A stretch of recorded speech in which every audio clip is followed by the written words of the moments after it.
This is Democracy Now!, democracynow.org, the Quarantine Report.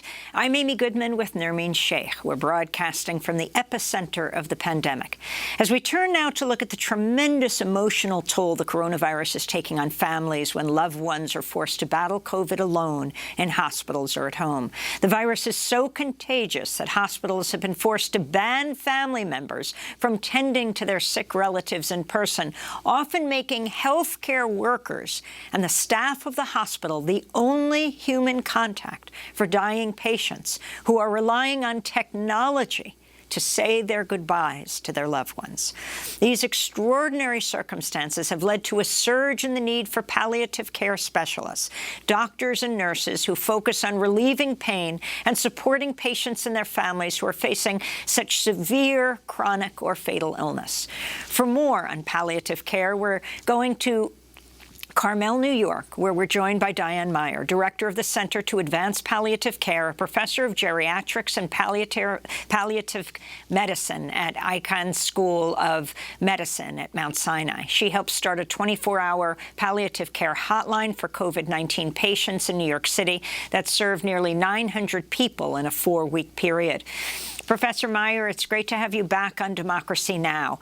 Why don't we start off with that big word, with this term palliative care, what it means, and what people all over have come to understand is that you have a patient who is in the hospital or at home, and they're dying alone. Thank you, Amy. It's great to see you again. Palliative care, what is it? I'm so glad you started with that question because that remains the $64 question in our field, and that is that most people, including health professionals, don't really know what it is. And it's very simple. Palliative care is a new medical and nursing specialty. By new, I mean it's about 10 years old, that is focused on the relief of suffering and the best possible quality of life for people living with a serious illness. So you can tell from what I said that it is not solely about the dying. It is about people living with serious illness. So for example, if you have dementia like Alzheimer's disease or emphysema and difficulty breathing or heart problems, or you're on dialysis, those are all serious illnesses with which people can live and often do live for many years. But those diseases pose a huge burden on ability to function, on symptom burden, and on our loved ones, our family caregivers who help us get through this. And the field of palliative care is about trying to reduce that burden and reduce that suffering, not only on patients themselves, but also on those who care for them.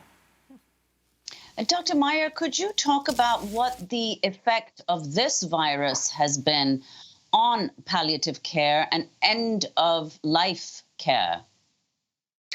So this virus has had an enormous impact on the field of palliative care in two main ways. The first is that it is obvious to everyone, our fellow health professionals, as well as members of the general public, that there is a great deal of suffering associated with this virus. And not just, as Andrew Solomon said, anxiety, fear, depression, but also physical suffering, like shortness of breath, profound fatigue, recurrent very high fevers, and the symptoms that go along with that. And if you get to the hospital, if you're sick enough to need the hospital, are having enough breathing difficulty that it's possibility that you will need to be on a breathing machine, once you set foot in the hospital or are wheeled into the hospital, your family is sent home. And they are sent home because we're not allowing any visitors in the hospital. And part of that is to try to reduce risk to those visitors, since we have so many COVID-positive patients in the hospital. And part of it is to reduce risk to people working in the hospital of asymptomatic family members coming in who are carrying the virus but don't know it because they still feel okay.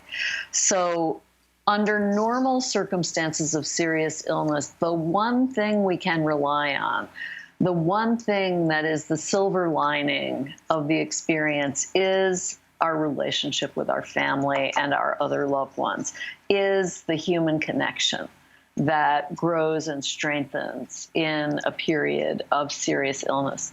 In this pandemic, that's the one thing you're not allowed to have. And I am very concerned, as Andrew Solomon is, that the mental health consequences of people being isolated just when they most need each other, just when they most need their families and their families need them, is going to be enormous. If you can talk about what happens and what you feel needs to happen in the hospital when the patient is dying, their beloved family wants to be with them but can't, both that situation and what is the best way to deal with that, and also the effect on the healthcare professionals who are so overwhelmed, whether we're talking doctors, nurses, the staff of the hospitals already with so many patients. And they also understand they are the last people that this patient will see. So you hit on the three elements that I think are important to focus on. The first is, what is the impact on the patient?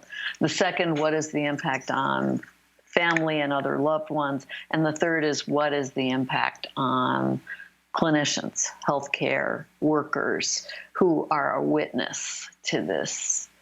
I guess brutality is one word that comes to mind, because imagining people alone during a time like this feels brutal to think about. So on patients, when we're scared, when we're confused, when we have a high fever, we're having difficulty breathing, the only human beings we see are covered up entirely. They're wearing masks, they're wearing facial shields, they're wearing gowns and gloves. You can barely see their eyes.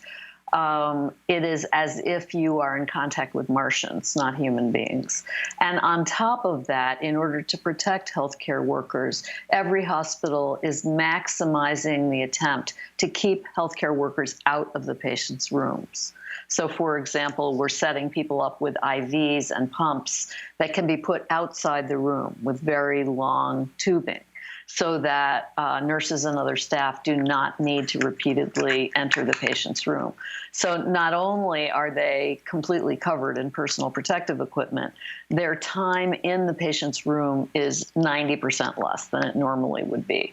So human contact of any kind is markedly diminished because of this pandemic. And as you pointed out earlier, or as Andrew pointed out earlier, we are fundamentally and biologically social animals.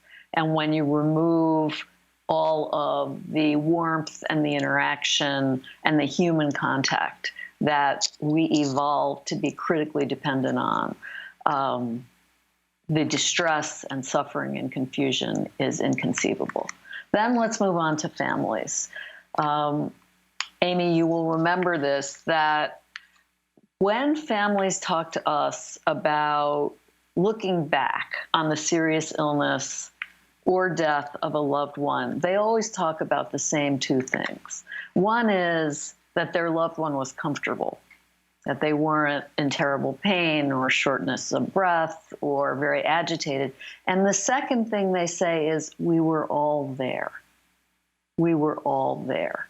And that gives tremendous comfort looking back, that when it really counted, we showed up. We showed up for the people we love most. We were there. We left our jobs. We flew across the country. We were there. And families can't do that anymore. And I think the level of grief and bereavement and the difficulty overcoming that when families can't say, we were there. He was really comfortable and peaceful. We were all there. It's never happened before, at least not in recent history. And I think it will lead to an enormous level of complicated grief and bereavement, feelings of shame, feelings of guilt, feelings like I should have, even though there was nothing anyone could do. You can't visit the hospital when you're not allowed to visit the hospital. And anything that we in the health professions can do to help overcome that is crucial. And then there's the third group, which is us, doctors, nurses, social workers, environmental services staff, food staff. We are witness to this isolation and this kind